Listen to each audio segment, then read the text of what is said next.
You know what time it is. You know what time it is. You are listening to Intersections of Faith and Freedom, the podcast.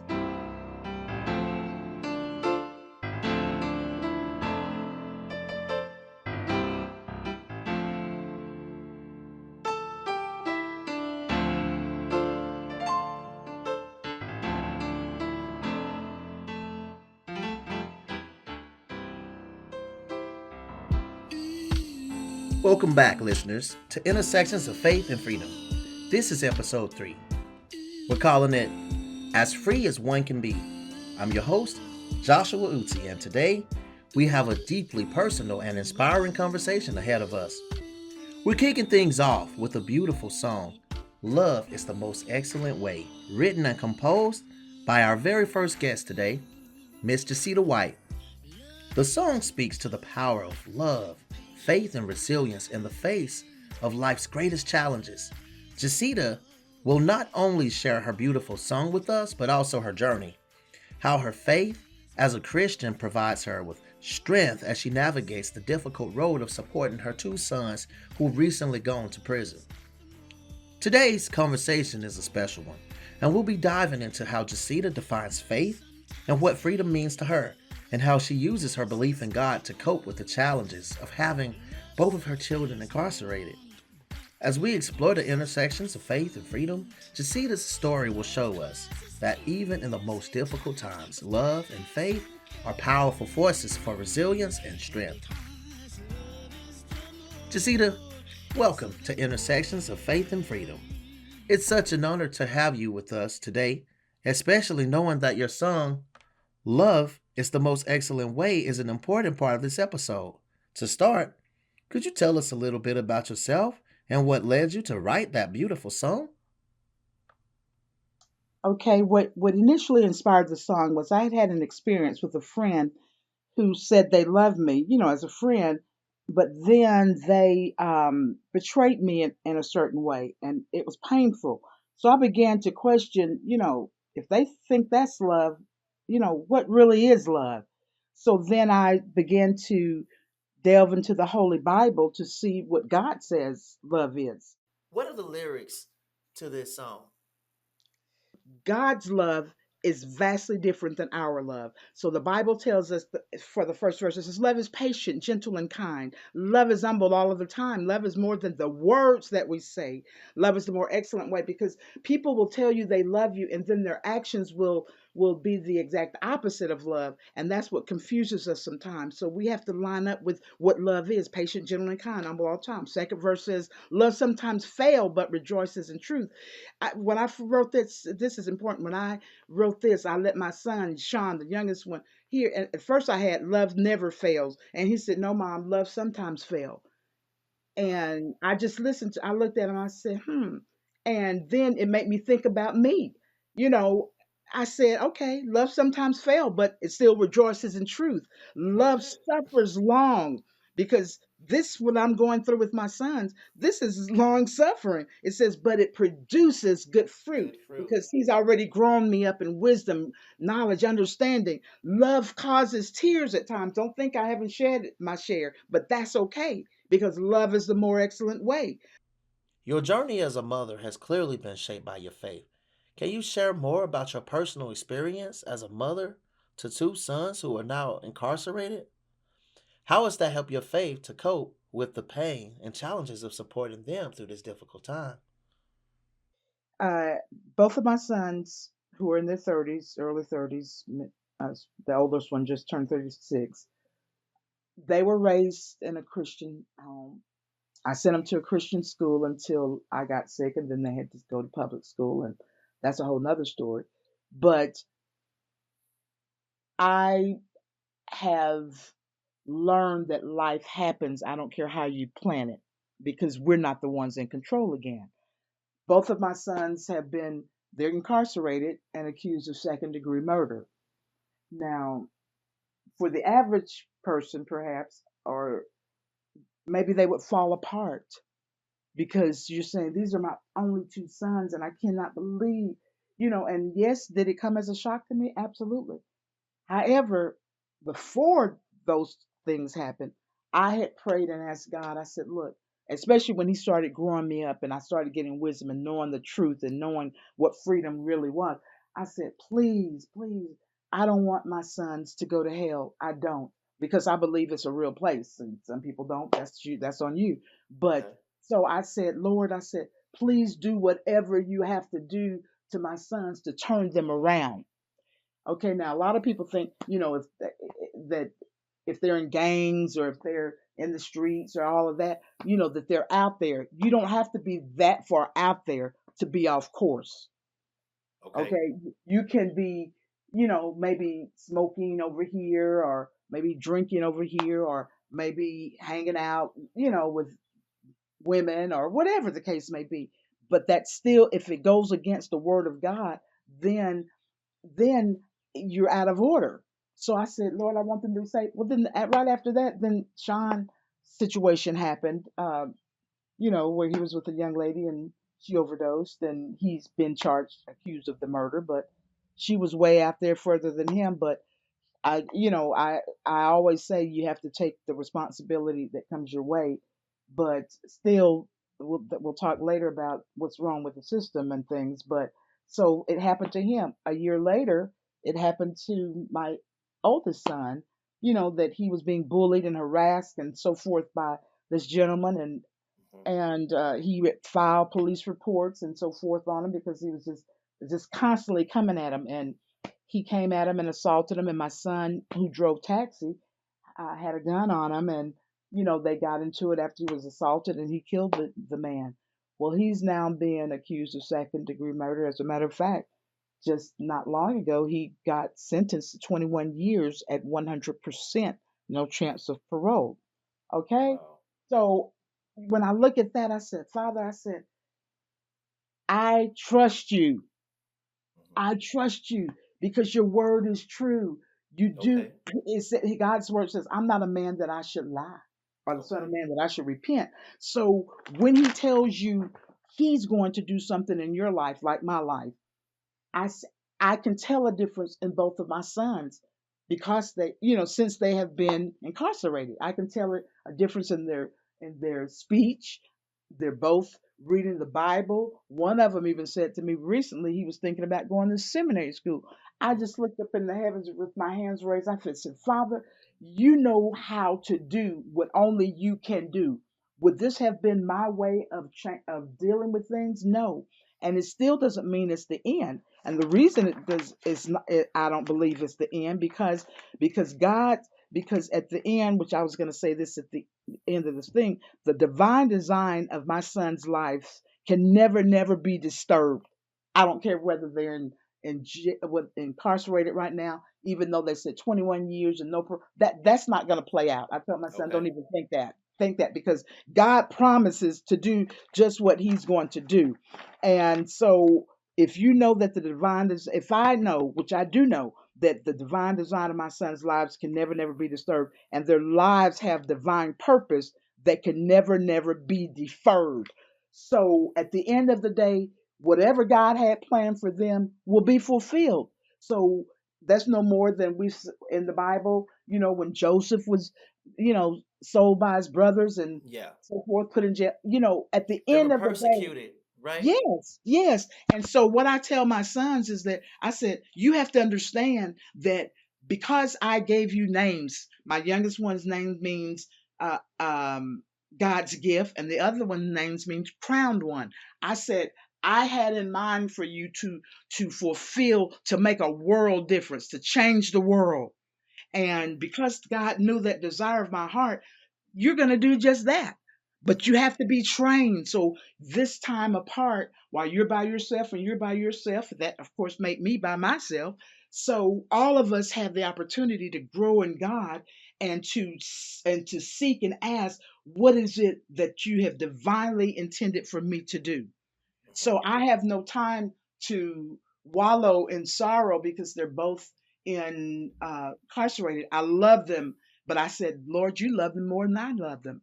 So I know that they are divinely protected, that you have divinely provided for them. That I know that because I'm beginning to know who you are. So I don't have to worry about it. I just know, on top of all of that, that God hates injustice. Wow.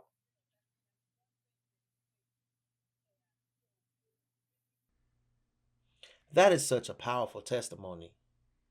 It's clear that your faith is both a source of comfort and strength for you, but I imagine there are times when it's also tested.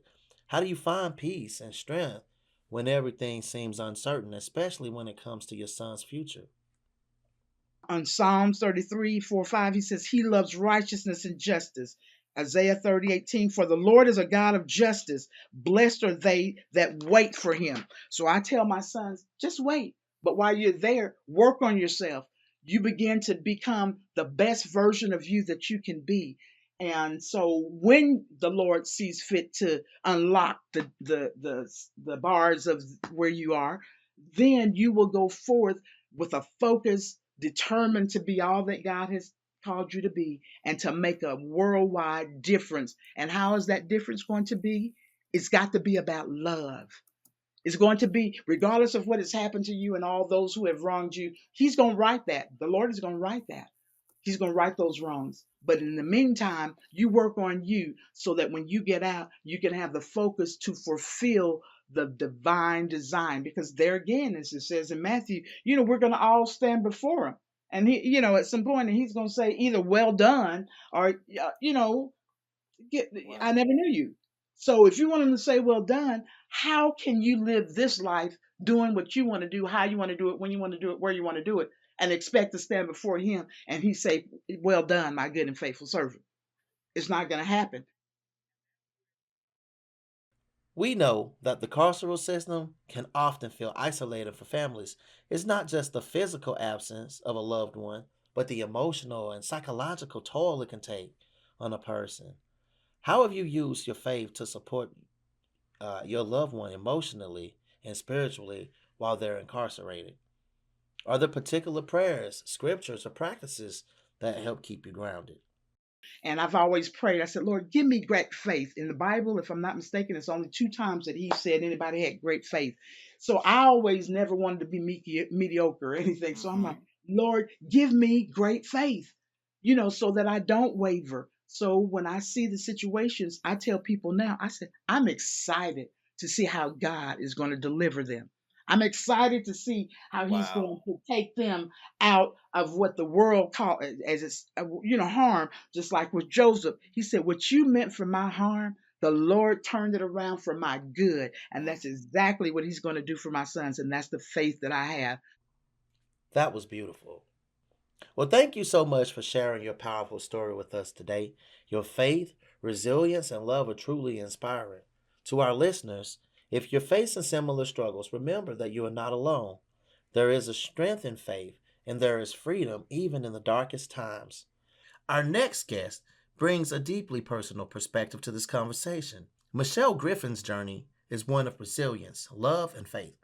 Her husband has been incarcerated for over 20 years, and though their paths crossed under difficult circumstances, they eventually found each other and built a life together. Today, Michelle is here to share her story, how she leaned into her faith during some of the darkest times, how it shaped her relationship with her husband, and how it continues to guide her as they move forward together. William's family and my family are very close. My mother and her sisters were very good friends with his mother and sisters. And so they grew up in the same small area down in Portsmouth and Chesapeake, Virginia. So our families have always been very close. Um, William and I are about maybe about a year apart in age. We're both in our 50s right now. And I was actually married prior to coming back into William's life. So I had been married 20 years, went through separation. I have 5 kids with my first husband. And my uncle reached out to me. He knew I was going through separation, but I was also involved in prison ministry and also volunteering at the Juvenile Detention Center in Stafford County, Virginia. So he said, can you reach out to William? When's the last time you've talked to him? And I said, it's been about 20 some years. It's been a long time. And he says, I think you need to reach out to him because you're just really good at encouraging people. And I'm concerned about him. And I said, Uncle, how long has he been gone? And he said, it's been about 20 years. And that was at the time. So maybe a little over 20. So I said, okay, I'll write him a letter. So I wrote him a letter just to say, hey, how you doing? This is where I am in my life. And I said to him in the letter, I said, I don't know all that's happened in your life or what happened with your case. I said, but I want you to know that you are free to discuss with me anything that's on your heart. I will not use it against you. I will not judge you. I said, just look at me as a blank slate of canvas, an empty canvas, and you can draw on that canvas anything you want. No judgment.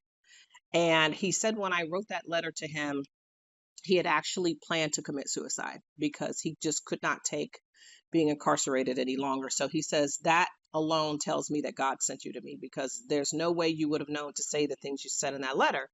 So when William was 20, he was 20 years old. He and a friend of his had been involved in a case where they robbed a drug dealer, which was kind of common for Portsmouth, Virginia. And it was another guy that was in and out of the in and out of prison. And they decide they're going to rob this guy. And case went wrong between the two of them, in which nobody will say who did what. His co-defendant wanted him to come down because I think they had gotten jumped before. But anyway, they shot the guy. The guy didn't die. It was like a very basic, it wasn't like a serious gunshot wound, but anyway, they shot him. So they had dropped the charges against William because they couldn't find fingerprints on the gun that were his. And so the attorney came to him and he said, listen, he goes, somebody else just came out of nowhere basically, and they're willing to testify against you. And if things don't go well, you could get a lot of time. Now, back during that time, we were under the old law. So all they had to serve was 65% of the time. Now we're under truth in sentencing, where you have to serve 85% of your time unless you accumulate good time. So he panicked. He was concerned that somebody may have something on him, and he planned to escape. So my cousin happened to be his best friend at the time and was going to be the person helping him to escape. So as they were transporting him into the courthouse, he held up an officer with a shank, and he tells the officer, he says, I'm not going to hurt you. I just want to go home. So the officer turned out of his grip and shot William in the chest. But as he did that, because William was holding the shank up to his neck, that's when the cut happened. It wasn't a stab wound. It wasn't like he ran up on him to viciously attack the officer. He, in his young, immature mind, thinks that he's going to plan this escape and everything's going to go well, fairy tale land. And so it took him about a year to heal from the gunshot wound. And when they went to trial, the officer testified on stand and says, well, I wasn't fearful for my life. He did say he wasn't going to hurt me. He just wanted to go home. But at that time, he's got a shank up to his neck. He doesn't know what William's going to do. So that's why he shot him. Well, the courts sentenced William with attempted capital murder, attempted escape, and malicious wounding on an officer. They gave him life plus 30 years for that sentence, even though the officer testified that William said he wasn't going to hurt him. He just wanted to go home, and he believed it. And it happened to be an officer that William knew because he had spent time in juvie. So he knew the officer. That's why he planned the escape on him, because his guard was down. He knew they were affiliated. They knew each other. So we fast forward into the time that I come into his life. I'm going through separation. I'm just trying to figure out what I'm going to do with my time, and I'm volunteering and just I'm really getting encouragement from people because I'm encouraging them. And so my uncle says to write them. So we start writing, and I told him, I said, I don't know what's going to happen. I said, but the Lord is telling me you're not going to spend the rest of your life in prison. And he said, Michelle, that's impossible because I have life. And part of my sentence is under the old law. Part of my sentence is under the new law.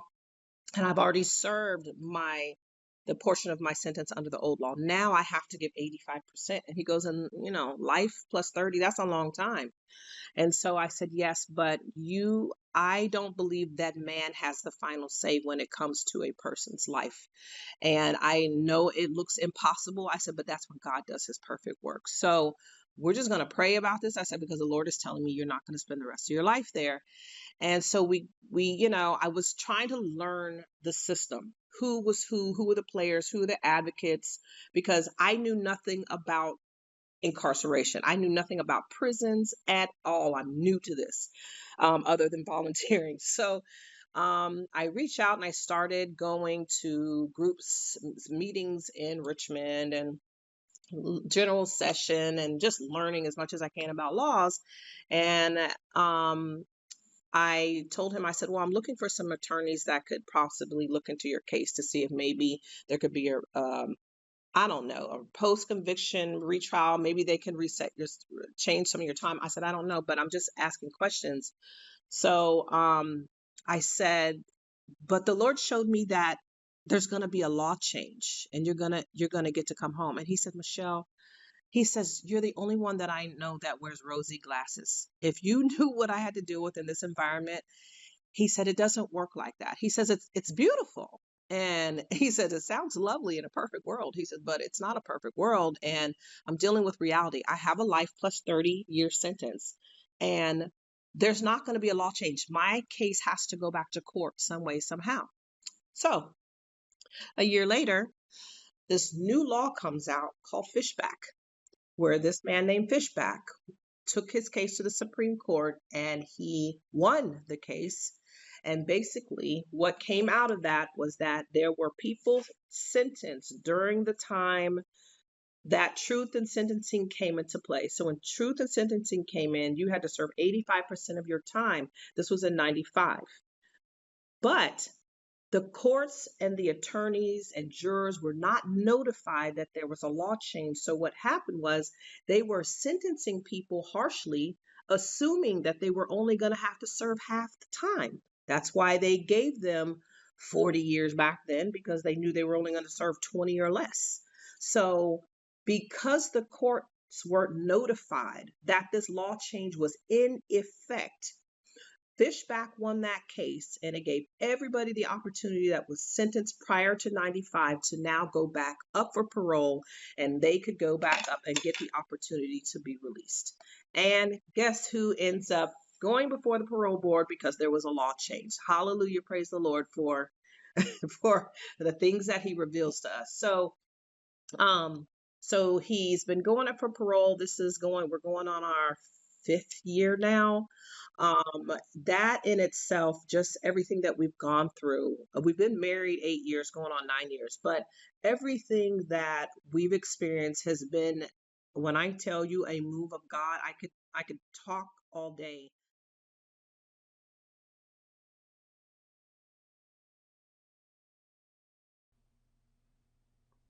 Thank you so much for sharing that, Michelle. Your story is a testament of the strength of the human spirit and the role that faith can play in healing and perseverance. Now, as we continue this conversation, we're also joined by several others who will offer their unique perspectives on what freedom means to them and how their faith has shaped their journeys. First up, we have Mitch Richards. Mitch, like Michelle, has had a front row seat to the intersection of faith, family, and the carceral system. We'll hear from him about his definition of freedom and how his own faith has been a resource of guidance and strength throughout his experience. Well, one of the first lessons that I learned about being incarcerated and how it relates to freedom is obviously the direct, what would we call it? The antonym, the direct opposite of freedom. So Okay. I didn't really have to think much. Once your freedom has been taken away from you, you realize that you are the only one fighting for your freedom. Wow. They cannot get you out. You have to make the decision to be free spiritually before they could physically release your mind. Because if you don't address the spirituality where it needs to be spiritually free, you will always be in bondage. So what is freedom to you? Freedom is the goal for the culture. I feel like freedom is when you take it upon yourself to learn to self-govern, self-produce, to start creating and dating for yourself. You don't do, if you don't do anything else, the first thing that you must do as soon as you become, a man or a woman or an adult is to figure out what you want your life to look like. So freedom is realizing what that looks like for you and actually bringing it into fruition. Because if you're happy with your life, then you're free. Even for those who might be incarcerated. If they feel like they did something and they must be punished for their misbehavior, and they feel like this was a just decision, then and they can wake up every day and say, I'm accepting responsibility for the mistakes that I made, or for the goals that are set up that I've already achieved, and it produced this result that I'm happy. That's free. As long as you're doing that, you're free. So, going back to you being on the inside, um, so do you feel that that experience has shaped how you interact with your community now? I would say it does. I would say it does. I would say I approach my community as if I'm in a lab trying to get them, to open their or change their perceptions or how they look at things. Because I was incarcerated, I don't think I'd ever feel like, apart, if that makes any sense. Like I'm in my community. I'm not of my community. I do the work in my community. Thank you so much for sticking with us, listeners. We've been exploring the powerful role that faith plays in helping individuals navigate the challenges of supporting loved ones within the carceral system. Next, we'll hear from Dee Parker, who brings a wealth of knowledge and wisdom to this conversation. Dee will share how faith has influenced his understanding of freedom and how it has been pivotal in navigating the challenges that life has presented. All right, I just want to say thank you for having me on the podcast. But where I want to start is that growing up, I had several family members who were locked up for various reasons. You know, a lot of them got locked up on trumped up charges, things they didn't do. Um, for speaking out now, as far as personal experience dealing with law enforcement and whatnot, I knew my Miranda rights before I knew the Pledge of Allegiance growing up. I can think of a time when I was about 11 or 12 years old. Me and a group of folks was walking to like the store, and the police would just harass us. They threw us on the ground, put guns to our heads. We was in the newspaper. We was labeled a gang, and that was at, like I said, 11 or 12 years old. So I've always had this distrust when it comes to law enforcement because we were just walking, and the cop that did it assumed, we were something when we wasn't. Let's fast forward to years later as I got older.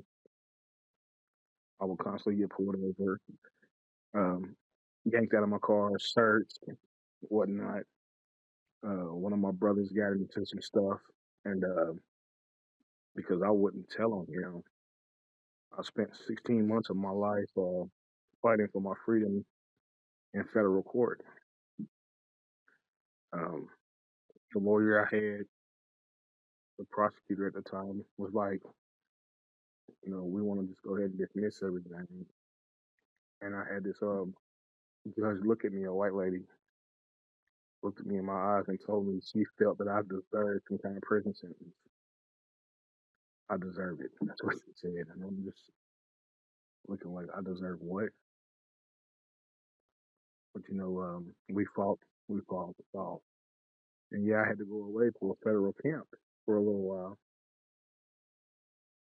But I was sitting there thinking like, damn, the first time I get in some trouble, I don't go to regular jail. I don't go to state prison. I go straight to federal.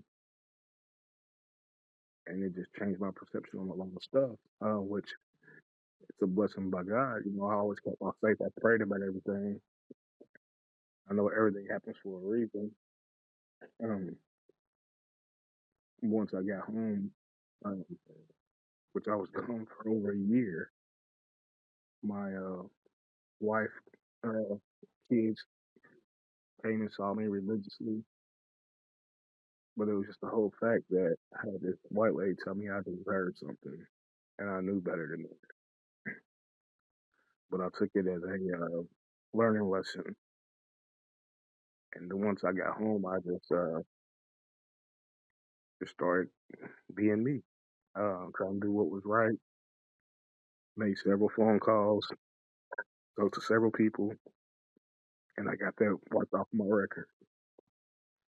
Um, but it was just that reality check that showed that there are two different systems. The systems that are designed for white folks and the system designed for black folks. But throughout it all, I never lost my faith in God. You know, sometimes we have to go through some trials and tribulations in order to see the other side. That's what I'll say about that. But it was a blessing, though. I wasn't behind a fence. I wasn't like in no prison type environment. It was in a camp. But at the same time, though, it was that being away from my family, you know? I felt like I was a failure. I felt like I couldn't provide. I felt I was going to lose time with my sons. And it brought us even closer together, actually. They all knew that the whole situation was just messed up all the way around. But on the bright side, though, um, I know it's sad to say it's a bright side to everything. I took a bunch of these gun charges, which the guns were mine. I'll admit that. I owned them legally. But they were trying to pin one on my brother. And if they done that, he wouldn't have got to see his kids for 10 years. So I took the gun charge, which, like I said, I owned all my guns legally. But they said due to a technicality, I wasn't allowed to own. And I was like, I bought these from a gun shop. Here's my paperwork and everything. It boils down to I wouldn't rat on my brother. And no, I was like, that's just not me. And the fact that if I wouldn't have said anything and they would have pinned everything on my brother, it would still be locked up now, you know? Because they would have hit him with that 10 years plus an enhancement, you know, from previous things that he done. And I didn't want him to be away from his little girls longer than he needed to be. So he ended up getting a 4-year sentence out of it all. And he made it back home. He tells me all the time, he's like, bro, he said, I don't know what I would have done without you. There's no way I can pay you back for that. The way I see freedom now, and it's funny you say that because I've always looked at freedom as being able to walk in my truth, to keep my head held high no matter what comes my way. And yeah, during this current climate, what's going on, it feels like we're going backwards. But at the same time, though, I'm like, we have to keep fighting for liberation to be free. You know, if only a few of us are free, then none of us are free. But I also looking at,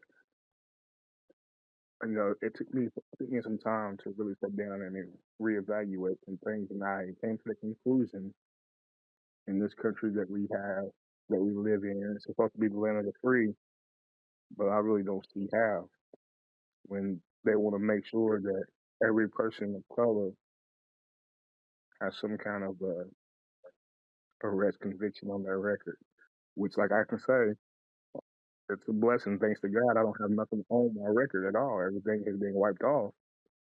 But it's that principle and point that I had to go through so much in order for that to happen. You know. Well, you know, I look at people and I'm like, okay, they want to define freedom as being independent. That's not the case. Um, freedom is, this is me talking. Freedom is having that ability and drive to think for yourself. The freedom of your family being with you, the freedom to get out and make something happen for your family. Freedom comes in all different forms. It's not defined by lawmakers and everything else. It's defined by you as an individual. You can gain that freedom from within, from that knowledge that you got by praying. There's so many different avenues when it comes to freedom and so many definitions of it. And I see freedom as just being able to think for myself. Waking up every morning is a blessing. That's also freedom. A lot of people don't see it that way.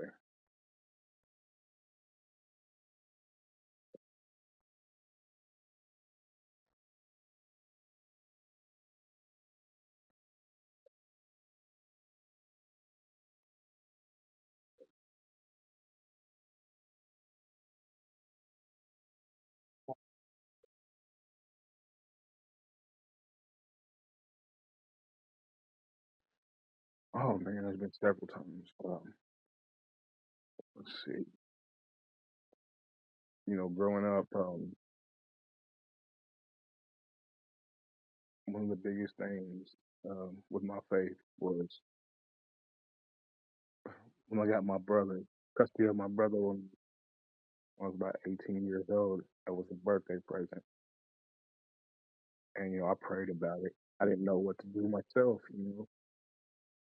Here I am raising a somebody else, and that was my brother, of course. I went to bat for him because he was in situations in Florida. Actually, he got kicked out of the state of Florida. He was 10 years old, and he had several felonies. And I prayed about it, and I understood why he got those felonies and everything. He was in survival mode. Yes, um, he was in survival mode, and when he got back to Kentucky, I wasn't even 18 yet, but when I turned 18, I had custody of him. So I had to grow up quick with. That's just been the way it was my whole life. But dealing with the legal system with him was something else. It really was. And I prayed about it, and God answered my prayers because the lady that placed him with me, she knew my family, you know. And if it had been somebody else, they probably wouldn't have placed me with him. Like, who wants to give a 10-year-old to somebody who just turned 18, you know? Um, it was God's will. But another thing that really tested my faith was December 18th, 2014, um, when my little brother got murdered. I questioned why. Yes. And that was a different kind of hurt, you know what I mean? I questioned why. And it took me a couple of days to really process everything and dealing with victims advocate. And when I found out who it was, it just it crushed me because it was somebody that we all knew, and I had to make this difficult decision. A friend of our families in general, and it was a friend of his also. They was hanging out together, and I talked to him that morning before he got killed. I told him, go to our biological mother's house, take a shower, chill out. And he's like, oh, I am, bro. I'm all right. I said, all right, cool. And by 9 a.m., I got that phone call. He was dead. At first, I thought it was a joke. But then when the detectives called me, it hit me. Then when I found out who it was numb. My biological mother, she's never really been active in my life. My grandmother raised me. But she called me on some bullshit, and I just told her how it was. And like I said, it took me some days. I prayed about it. While I was talking with the people from Victims Advocate, they was saying one thing, and my biological mother was trying to say something else, and I'm like, no. Because not only has my family lost my brother, but the other person's family is losing him again. You know, he just got out.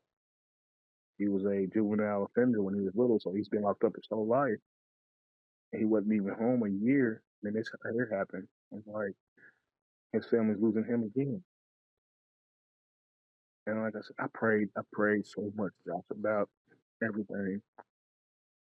And I was like, look, we're just gonna go this route. He got charged with a manslaughter charge, persistent enhanced. He's a persistent felon offender. PFO 1 and 2 is what he got. So he still got over 20 years in prison. But at the same time, though, like the loss that both of our families suffered because of this, it was hard. You know, like I said, I had to sit down and pray quite a bit. And I know we're not supposed to question God, but I had questions of, um, like, why is my brother young? Why is this happening? But at the same time, I understood the life he was living, that it was going to go that way. I remember one of our last conversations, I was telling him, look, bro, you got to straighten up, you know.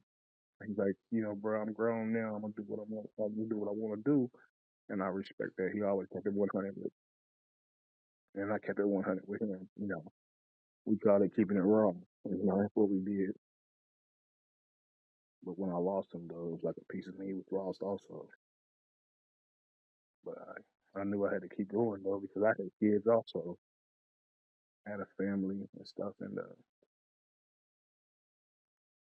I did question, but I didn't lose my faith. But, I was raised up in the church. Even when the stuff was going on with me, I still prayed about it, and I realized that everything happened for a reason, because it could have been a lot worse. It really could. But it also showed me the reality on how our judicial systems are when it comes to dealing with people who look like me versus, someone else. I remember talking with a guy who had a Fed case for shooting bottle rockets, and one of them hit a post office building, and he got charged with a felony for it. Yeah, it's really tricky, especially when it comes to us versus him. In their eyes, well, I can't say all of them think that way. All the judges think that way, but a good chunk of the federal judges, they look at us as being less than. We get incarcerated and more times than our white counterparts. And that was a proven fact when it came to the case that I fought and I was dealing with. When someone looks at you and tells you they feel you deserve something, they hit you a whole different way when you haven't been in any trouble. Like that was one of those like slaps in the face. Like, really? My lawyer was even looking at me like, what? The prosecutor looked at me like, damn. She said this is her court. She's gonna make the rules. And I was just like, looked over at my grandma, looked over at my wife, and I was like, yeah. I still had months before I had to go because I got time to sort some stuff out, but it also gave me some time to really start getting my paperwork and everything together to fight everything even more. Like I said, I had to go away for a little bit, but I was fighting the whole time. That's where that faith in God comes in. Because if I didn't have faith in God, I wouldn't have the strength to keep fighting.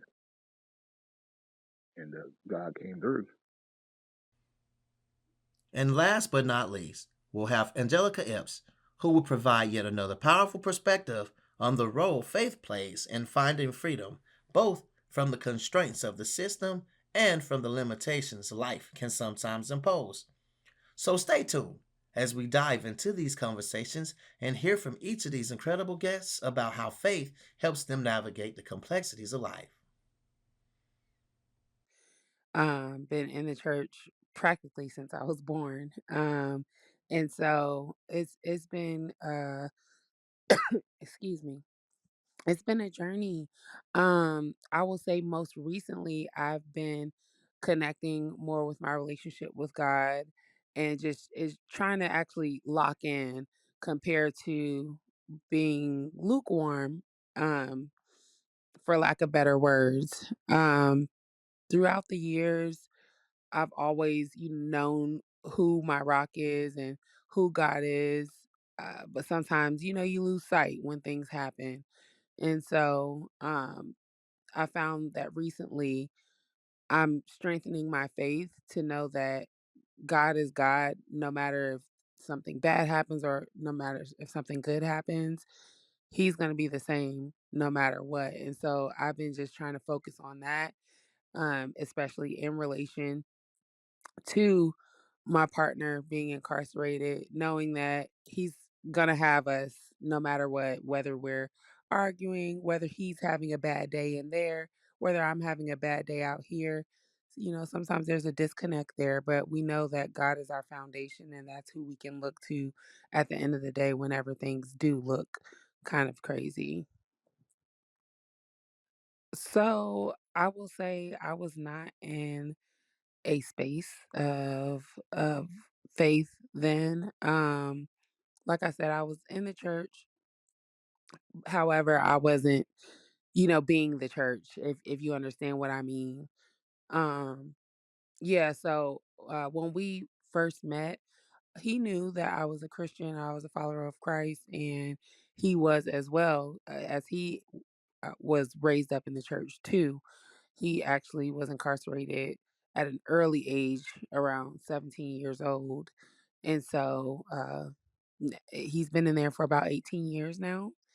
And so luckily, that foundation stuck with him, all through the years by the grace of God that, his grandmother was really the one that was taking him to church several days out the week, Bible study, Sundays, he was a usher. So like he was truly heavily in the church as well. And so when we first met a couple of years ago, that is a conversation that we had and that was very important to me, as I've dated in the past, and my partner was not a Christian. And I tried to look past it, but it was very um, comforting to know from the very beginning that my partner, his name is Thomas, um, it was so comforting to know that he was also a follower of Christ and that even though I wasn't, on the right path all the way, at that time, we both were able to connect and, excuse me, we both were able to connect on that level and know that, God is the one that we're to look to no matter what. So I would say freedom to me, and this is just getting real and personal. Freedom to me has a lot to do with mentally being free, emotionally being free, spiritually being free. Now, obviously, when you think about, prison, you're thinking about the physical side of freedom and just getting from behind those walls. But there's just so much more um, to freedom to me. And I feel like when you're not bound by depression and anxiety, you truly allow God to flow in your life and that faith actually, shows. Um I would say as far as being spiritually free, it's just knowing that you have God on your side and you don't have to worry about, you're not supposed to worry about it, once you pray about it, you're not supposed to worry about it anymore. And I feel like that is freedom within itself. Um, and it helps along the journey trying to push yourself towards that. It's not easy. It sounds like, oh yeah, pray about it and then don't worry about it. It sounds so cliche. It sounds so like, possibly easy, but it's really not easy, but it's possible. It's possible. And I think that is the key to truly being free. Just leaving things in God's hands. And I get that, like, from the perspective of like us and our relationships with God and putting our faith in God. I guess for me too, I'm looking at it a little bit deeper too, because so I'm in a married relationship. I've been married to my wife for 6 years. And so humans have faith, you know what I mean, in one another. So like how do you maintain that kind of faith in your spouse or your spouse maintain that faith and you in a situation where y'all are, well, like one of y'all is behind bars and the other is not. If I was to ask that question from that perspective, what could you say about that? I would say it takes a lot of hard work. We are approaching 3 years at the end of 2025. And what we've learned is that trust is simply black and white. And I feel like trust is an aspect of having faith in someone as well. It's a big, it's a big one as far as the prison relationships are concerned. And when we realize that there's no gray area there, then we have a choice to make, as far as it. If you truly trust this person, if you have faith that they are not going to betray you, if you have faith that this person is really for me and we have a future together, um, just knowing that it's either this or that, and it's no gray area. How do you reconcile like your beliefs in freedom and justice with the realities of the prison system? We've had a few run-ins. We've had a few situations where I've had to, reach out to higher um higher ups to just get some justice because we weren't seeing it on the front line, directly to the prison. Like we have to extend to Richmond or Virginia Department of Corrections for lack of better words. And so that is hard sometimes to uh that's hard to be Christian like sometimes when you are dealing with certain types of people and injustices and continuously trying to prove yourself like, hey, my partner didn't do this. My partner didn't do that. This is where the system is broken.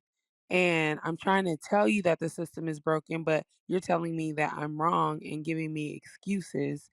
And that's very hard to keep your composure and like I said, remain Christian like.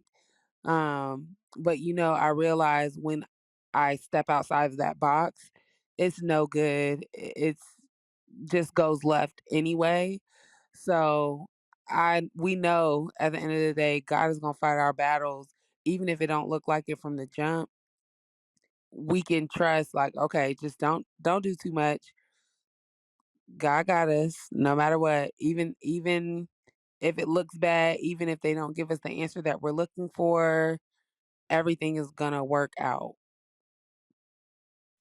In moments of feeling helpless or frustrated with the system, how do you lean on your faith to find strength and perseverance? And I guess I would ask it like, is there a scripture or something that you use to power you through?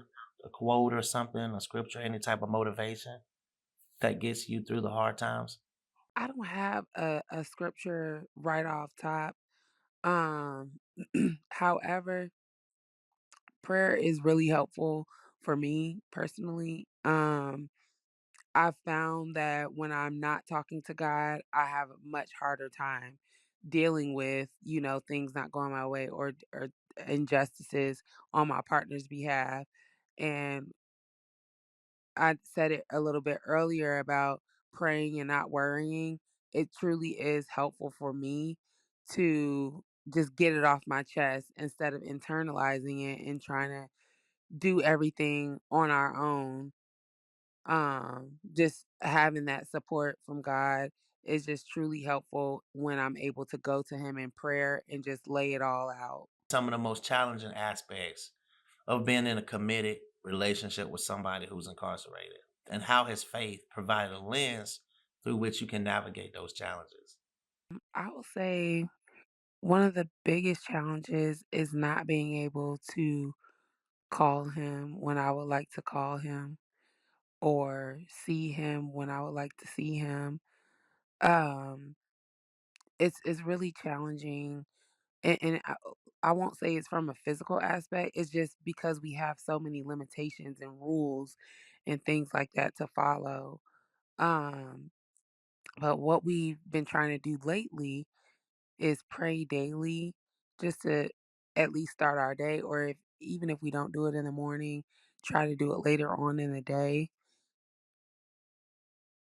Yeah, laying things out on the line like that. And just trying to connect there and making sure that we give glory and just reverence to God and just honor him for everything that he's done and everything that he will continue to do in our lives.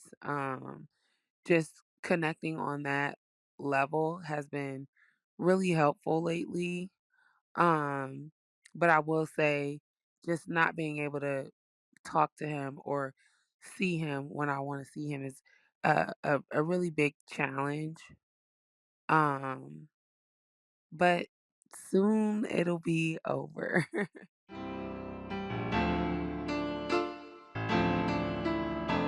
Well, there you have it for today's show. You have been listening to Intersections of Faith and Freedom. I hope you have enjoyed this episode today as much as I have enjoyed having these conversations with these remarkable guests. Jacita White, Michelle Griffin, Mitch Richards, Dee Parker, and Angelica Ebbs. If you have missed any of the previous episodes, please check us out on our landing page. More information will be provided in the link on the YouTube video. Well, that's all for today's show. Thank you for listening to us, and we'll see you next time on Intersections of Faith and Freedom. I'm your host, Joshua Outsey. Until next time, be blessed.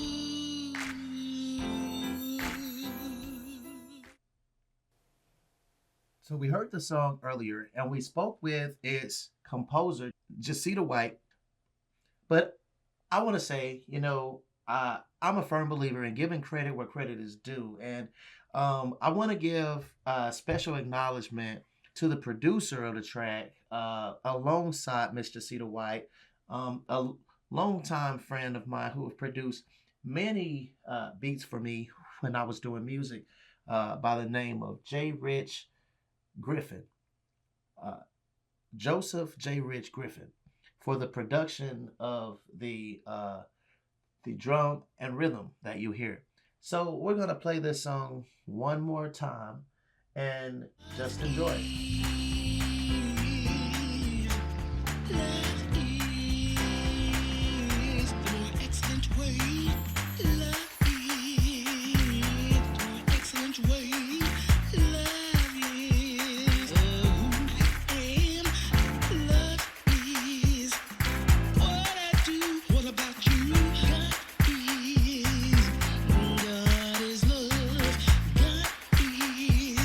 Grace and mercy to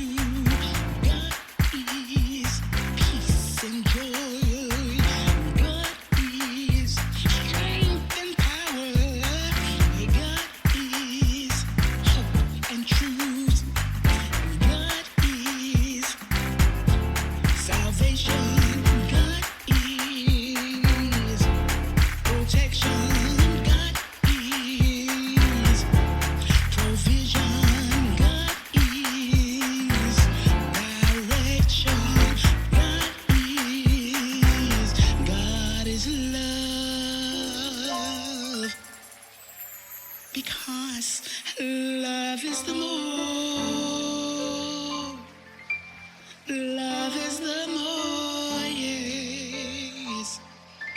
Love is the more